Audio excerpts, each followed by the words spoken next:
I'm going to introduce our speaker, who's going to talk about food insecurity and the mission of Fulfill, which is the current nonprofit that she's working with.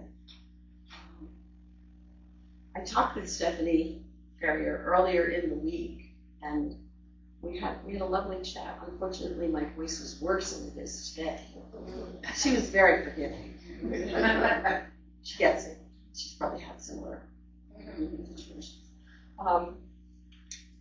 But as I talked with her, I thought to myself, oh my goodness, this woman has spent like, I don't know, like decades really ministering in nonprofit organizations, different ones, but all nonprofit, all for the service of people in some way.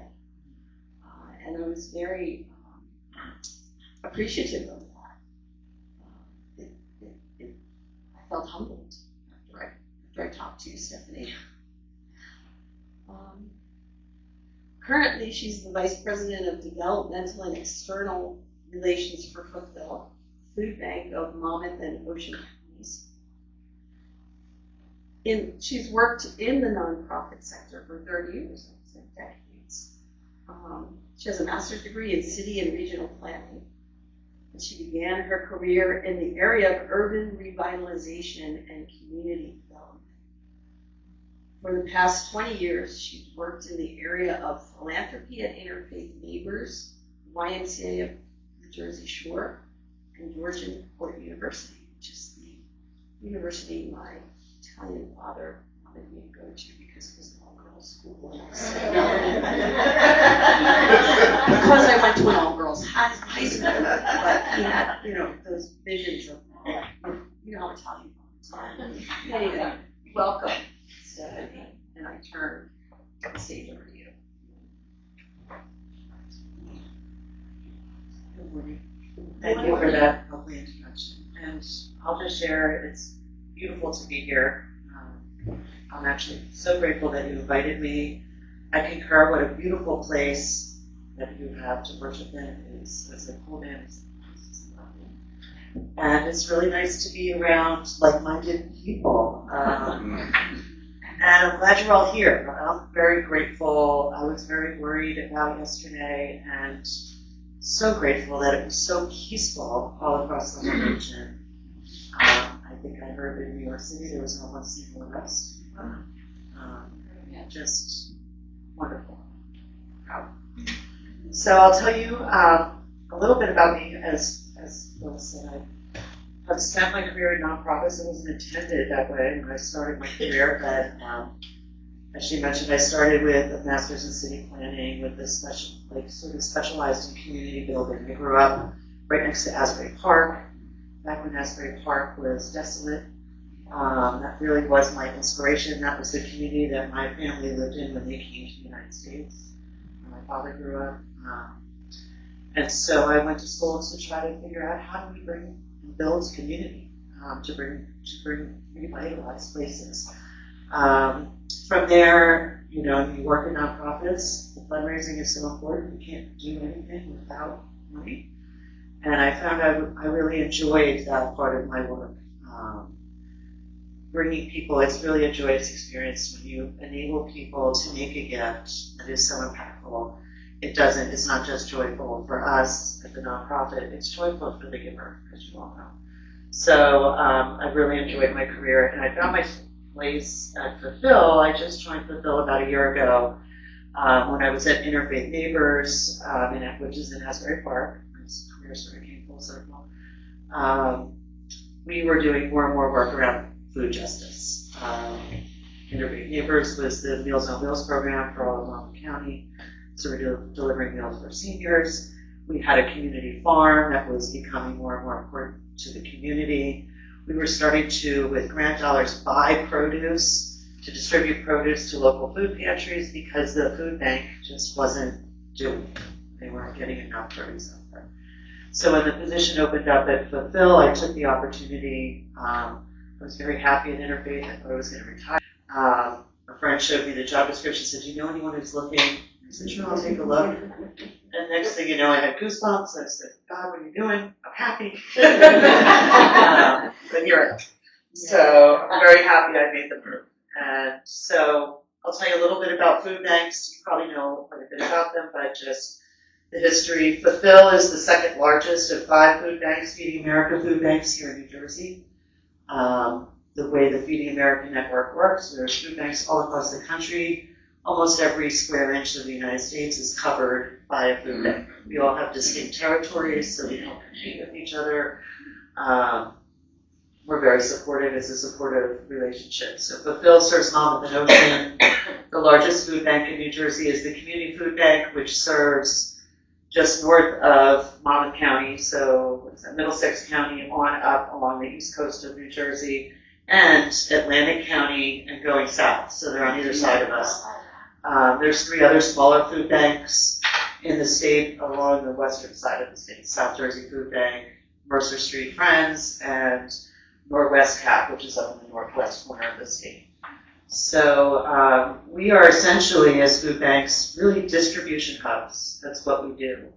So we fundraise, we collect food, we purchase food, we have food given to us from the federal government.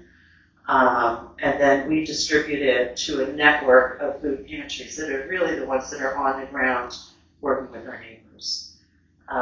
We do very little direct distribution to people at the food bank. We do some, but I'll tell you about that. But, so that's most of what we do. So last year we distributed 18.5 million pounds of food across Monmouth and Ocean County. It was a record year, unfortunately. It was the 3rd year in a row that it was a record year. So for the last 3 years, we've distributed more food than ever before in each of the last 3 years.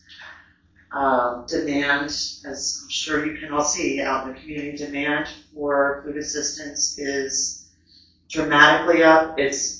We thought after COVID we would go back to normal. Instead, it's just continued to go up. There was no slippage back to normal after COVID. And, a lot of that has to do with just our economy. Families are stretched so thin. I would hazard a guess, and this is just my guess, this is not based on stats, but at least 50% of the people that are our neighbors are one paycheck away from crisis. And so that could be the smallest thing. It could be bronchitis. If you're in the hospital for a week, you lose a week's pay, now you can't pay rent, and you're having to make tough choices. It could be a car accident or new tires. Government shutdown.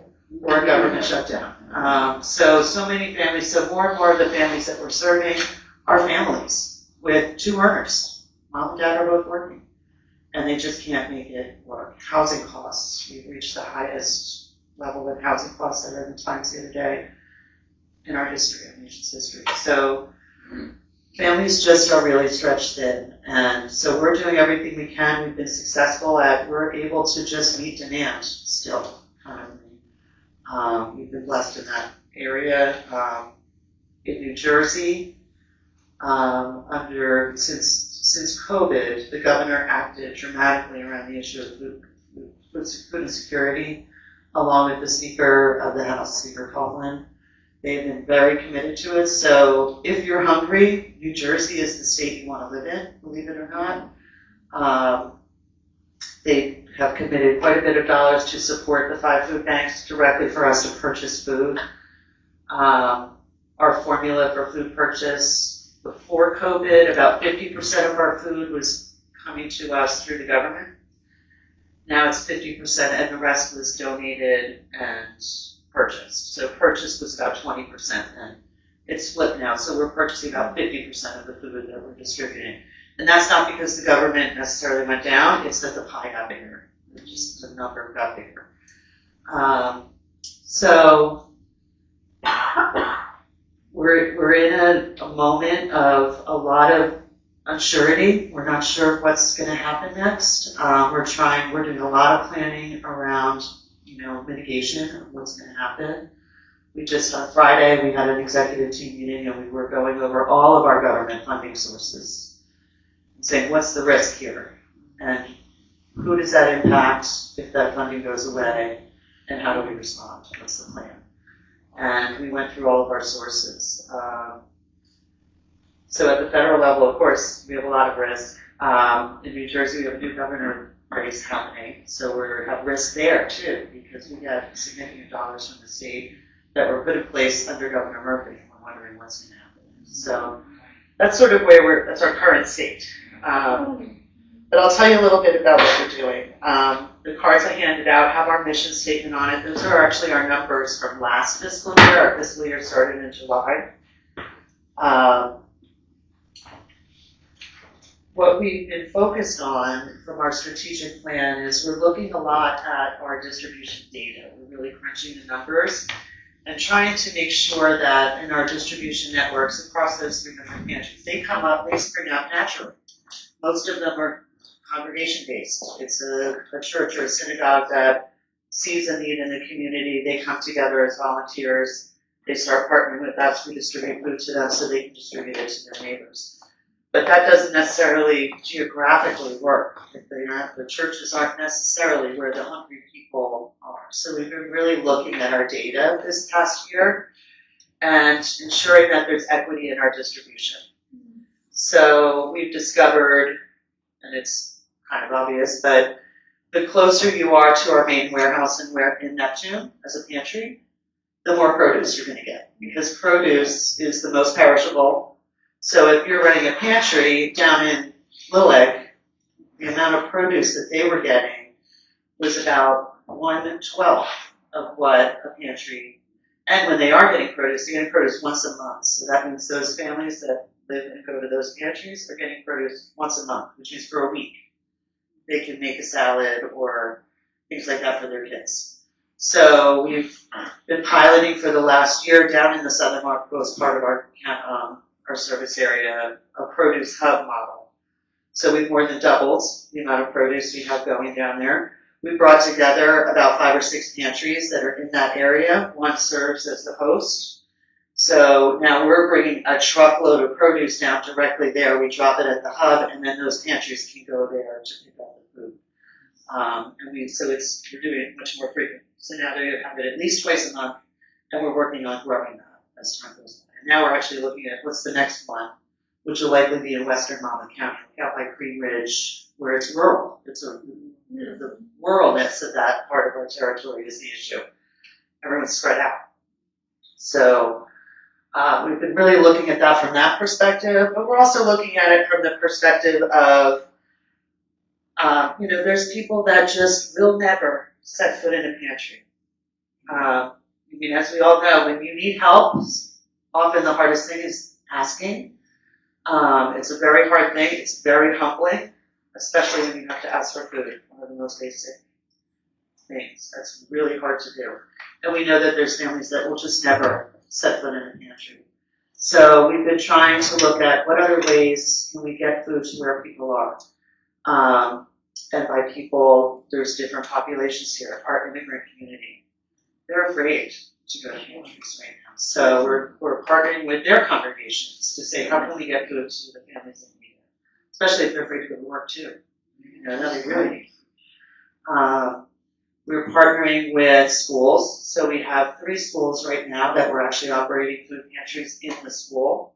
So when parents come to pick up, they can shop as well in the pantry.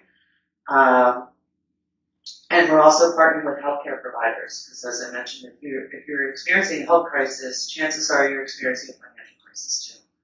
Even if you have insurance, you're missing work. So as families, we have one at Central State in Freehold. We have a pantry in the hospital there. So as families come to visit their loved ones who are ill, they can stop at the pantry and pick up food. We're also looking at equity around homelessness.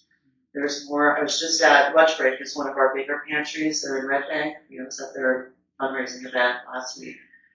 And Gwen Love, who runs it, was talking about in her 30 years being there, she has never seen the level of homelessness that they're experiencing in that pantry. And they're a soup kitchen. And so when you think about food distribution, and you think about food banks, everyone thinks of cans and boxes. That's what we distribute. That's the primary thing when we do food drives and things. cans and boxes of food are pretty useless to someone who's homeless because they don't have a stove, don't have the means to cook the food. So we're doing more and more prepared meals as well. So we have 2 commercial kitchens, one at our main warehouse in Neptune, and then at our B.E.A.T center in Toms River. We have a large teaching kitchen actually there, which we'll get into, but we are doing more and more prepared meals where it's like a TV dinner wrapped in plastic. They're either frozen or refrigerated, and we send those out to the pantry so they can stock their shelves with those for people who don't have the means to cook. Really, then all they need is a microwave. Many of the pantries will have a microwave right there. They can throw it right in the microwave as they go. So we're looking at our distribution from an equity standpoint and trying to find solutions. The big solution right now also is mobile pantries. So we have a fleet of vans. We identify where those service gaps are, where there is no pantry. So we identify there's a big need. Lakewood is a community that there's a lot of need, but there's not a lot of pantries in the area. There's a couple big ones, but depending on what community you're from, you may not feel comfortable going to a conservative Jewish pantry. So there's a large Hispanic population in Lakewood, so we do mobile pantries there. We're also trying to make sure that all our pantries are choice model. So rather than walking up and being handed a bag or a box of food that the pantry has chosen for you, we're trying to make them more like grocery stores where the families can go through and choose, because depending on your ethnicity and the way you like to cook and what families like, you want to be able to pick. Do you like to cook with canned beans or do you like to cook with dried beans? And making sure that what we're giving people, they're actually going to eat, and that we're not just generating more waste. So that's been a big focus of ours for the past year. I talked about demand. I think we're serving right now, I think it says 103,000 on your cards. We've just got new numbers in and we're doing our crunching of last year's data, but it's looking like we're serving between 120 and 130,000 of our neighbors here in Monmouth, Ocean County every month. It's about 25 to 30,000 kids in that number, children. And our other focus, as people are getting more and more squeezed, there's two reasons for it, but families are really getting squeezed. Even if they're getting SNAP benefits, which are they're less than $100 a month per person.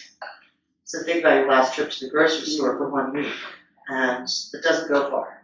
So many of the families that are coming to us are also getting SNAP benefits. So they come to the pantry first, get their staples, and then they use those dollars that they get the SNAP to fill in around that. But the other large part of our population that we serve are the people that aren't eligible for SNAP, because you have to be pretty low income to be eligible for SNAP.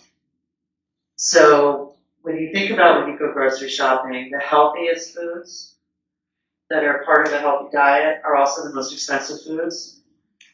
So protein, produce, and dairy. So we have done a significant investment in trying to shift that in our distribution. We have a goal of getting to 70% of the food that we're distributing being of those 3 categories: produce, protein, and dairy.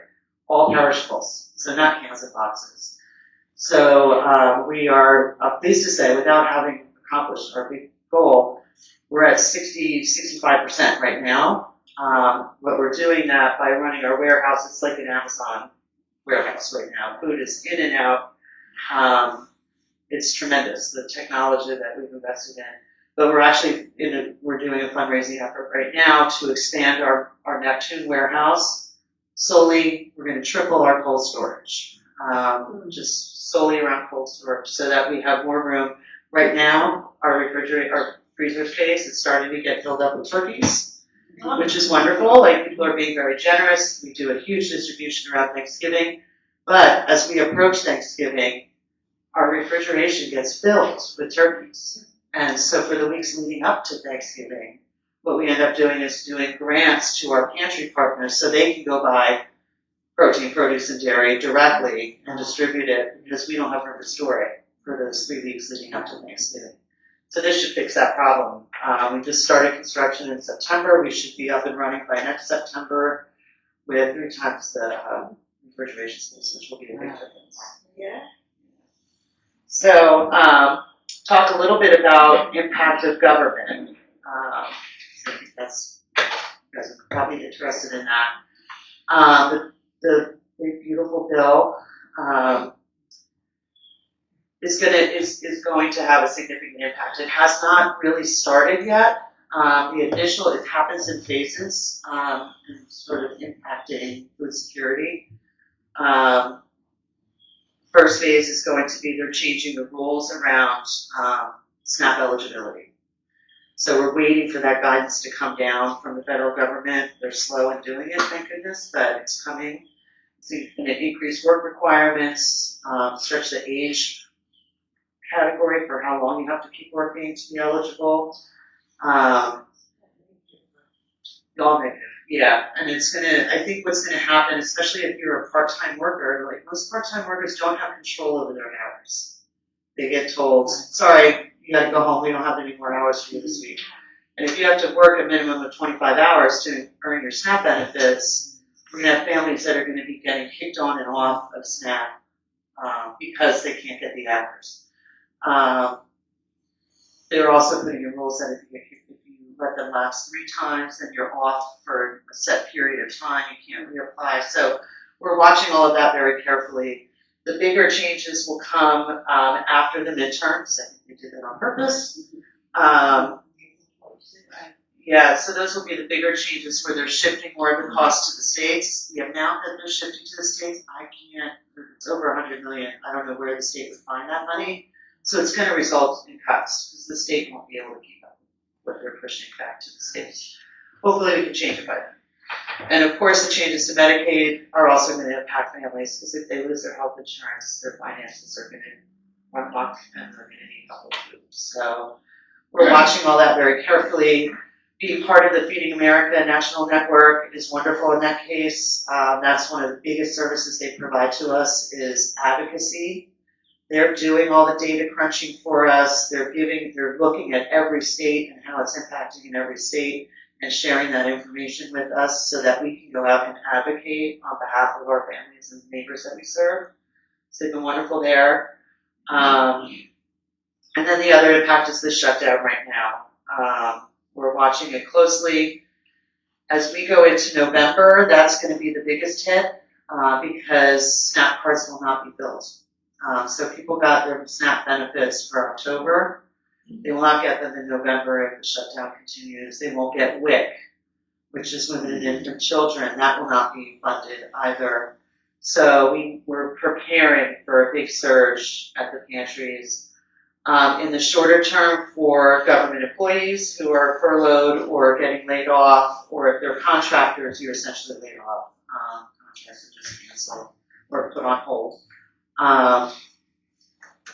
We are in partnership with the Red Cross in that case, and we are starting this coming week a mobile pantry at Fort Dix. We're going to start with food for 200 families and see how that goes, and we're prepared to up it if we have more people coming out and seeking assistance. So they've been a good partner. Getting on Fort Dix, that's the big issue, is how do you have to have all kinds of clearance. So the Red Cross is set up for that, so that's why we partnered with them. So we'll give the food to them and then they'll distribute it on the base.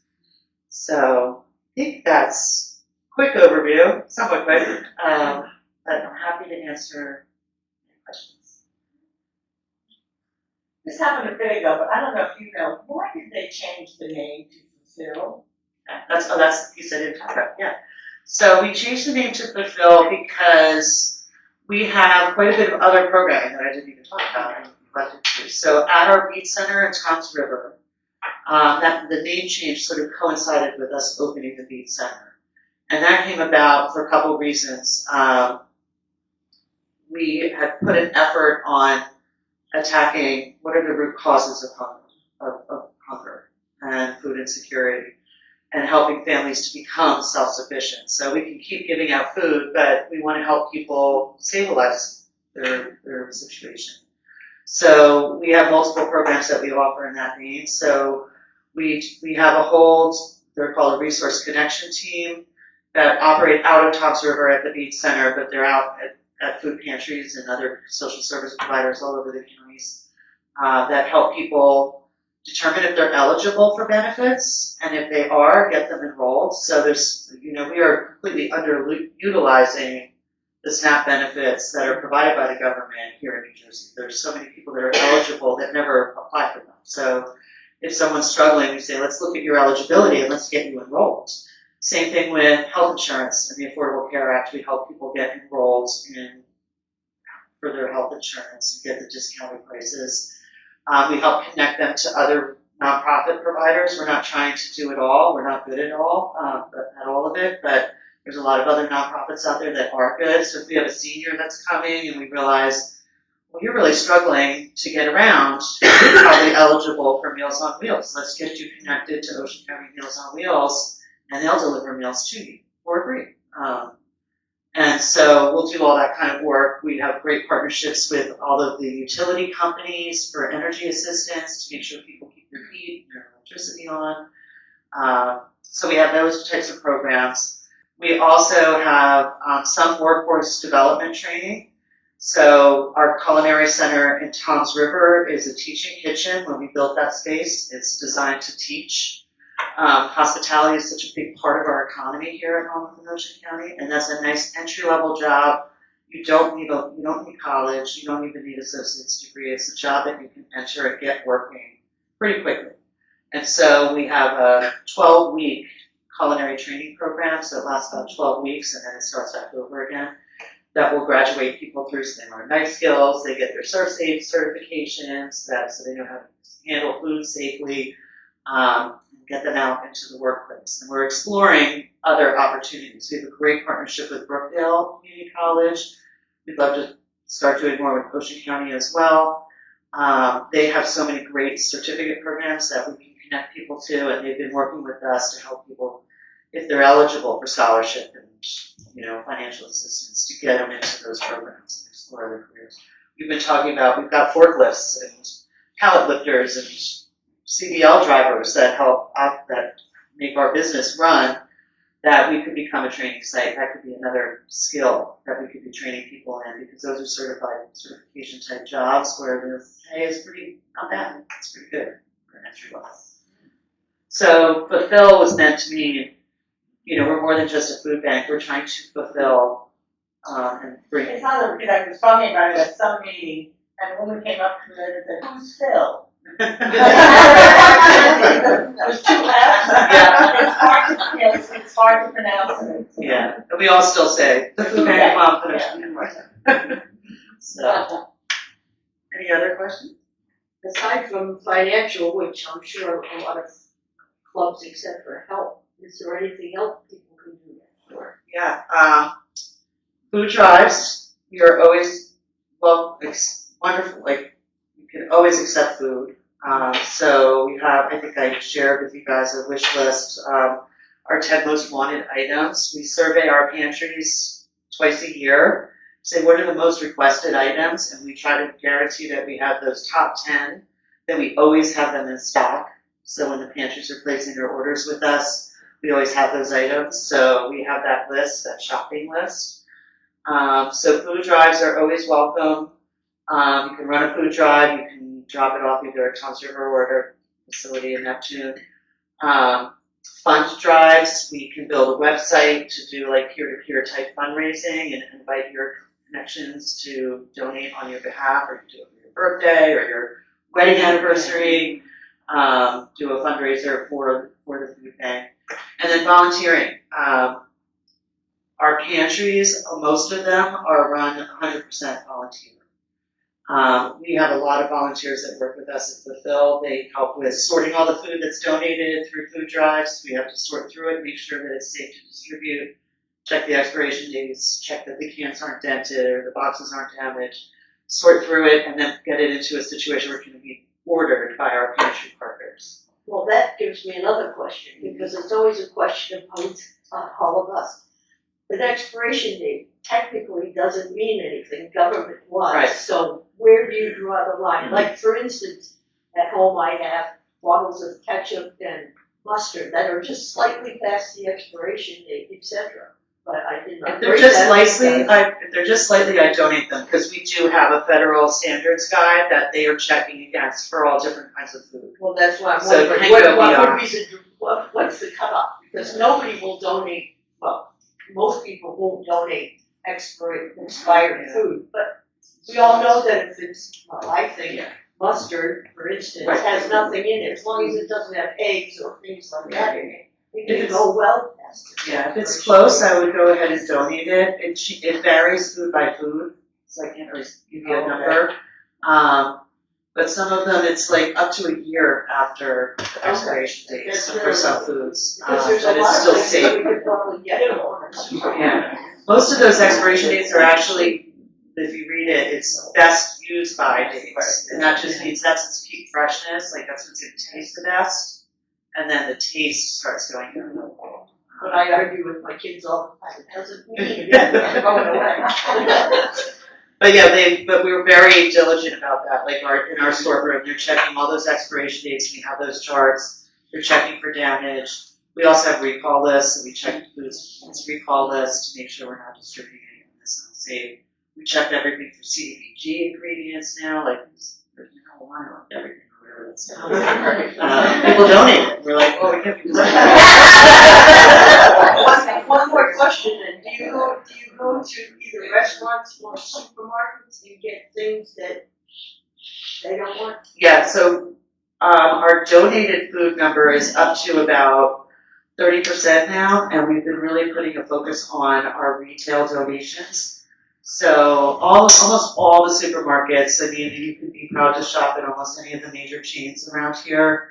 ShopRite, Stop and Shop, Target even, Walmart, Aldi's, they all donate food to us. So they have, there's a government incentive for them to do it, so they get a tax write-off for it. That's pretty significant, but at the same time, they're very good at, they pull foods from their shelves, canned goods, things like that, before they expire, or there's a window.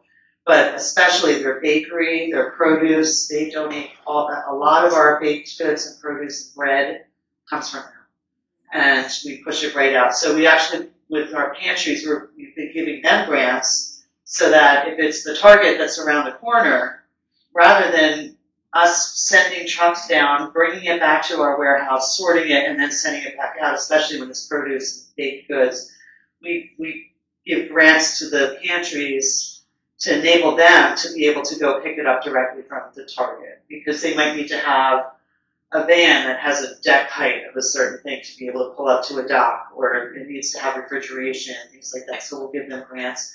We're about to award grants for 5 new vans to 5 different pantries. So we got some funding that allowed us to do that, 5 vans, so they can run around and pick up food too. So many of them are tiny, there's no budgets.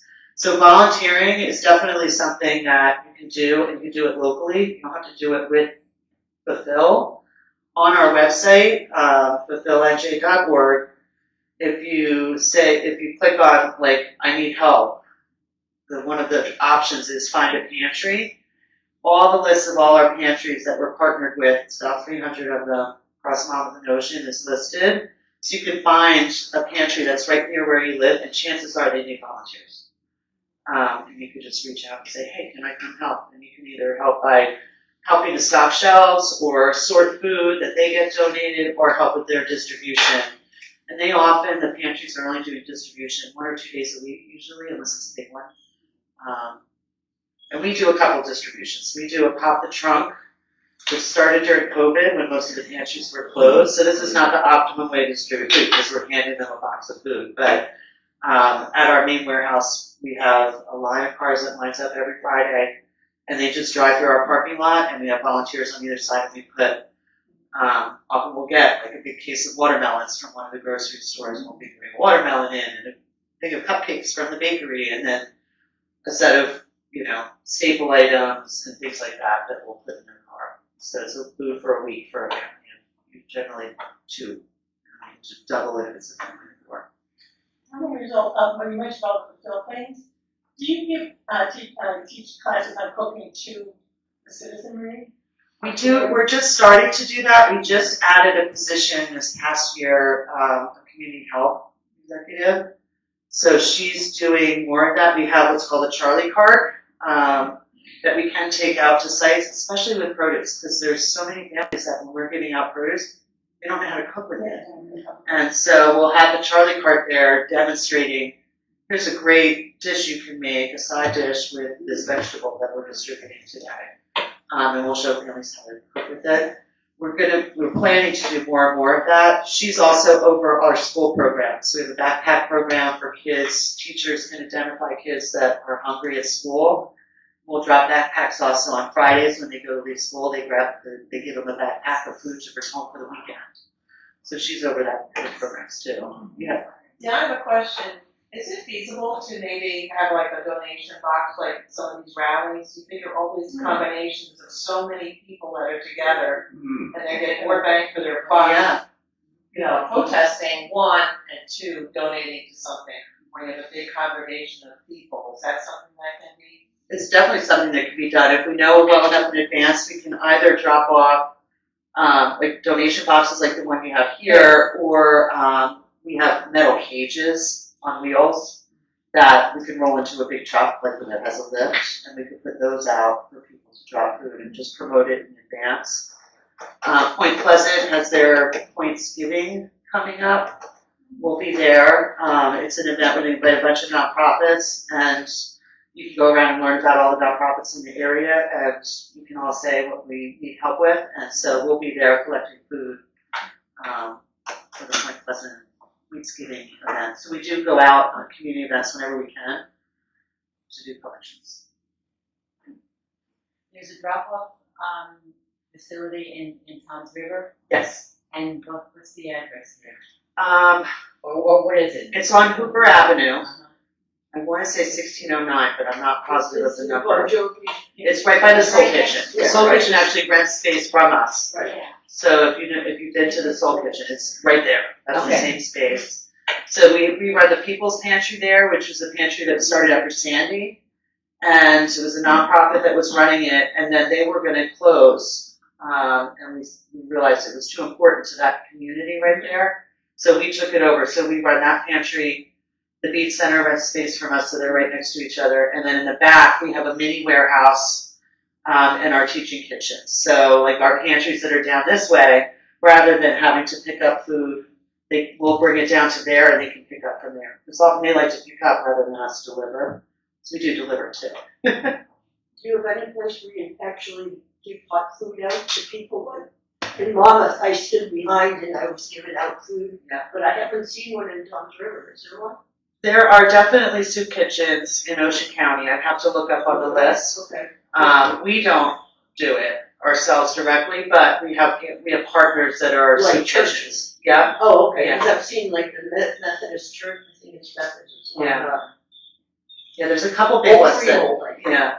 yeah. But there's definitely some in Tom's River too But that they're have sponsored by kitchens you. and they're doing, yeah, we provide the food for them.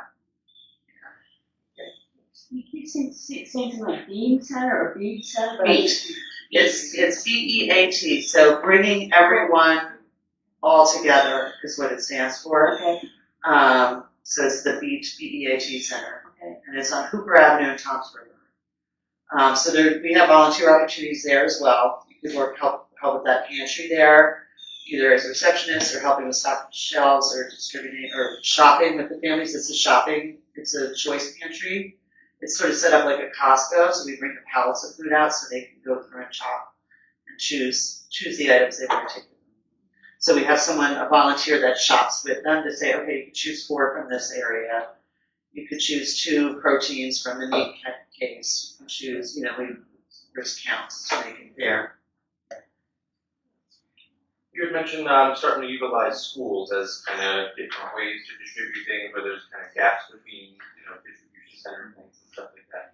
Is there anybody looking at possibly like communicating between different agencies to kind of like double dip into funds available, like other community outreach programs that exist where rather than you guys needing to spend money on something, you can utilize funds that are meant to kind of go towards something else and synergize that? I know people who make a living kind of looking into these overlaps between people trying to accomplish the same thing, Yeah. using 2 different sets of funding to do something that could come together. Yeah.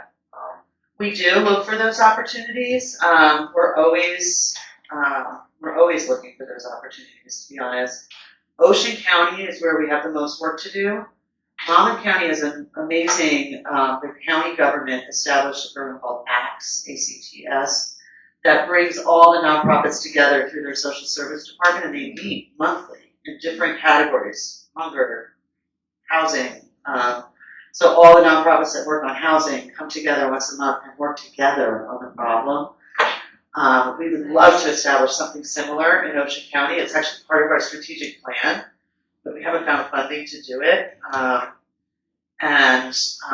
We need some good, strong partners, because I don't know that we'd be the right driver for it. Like maybe Ocean County College, I don't know, we've been talking about it for a while, trying to figure out what's the best tool.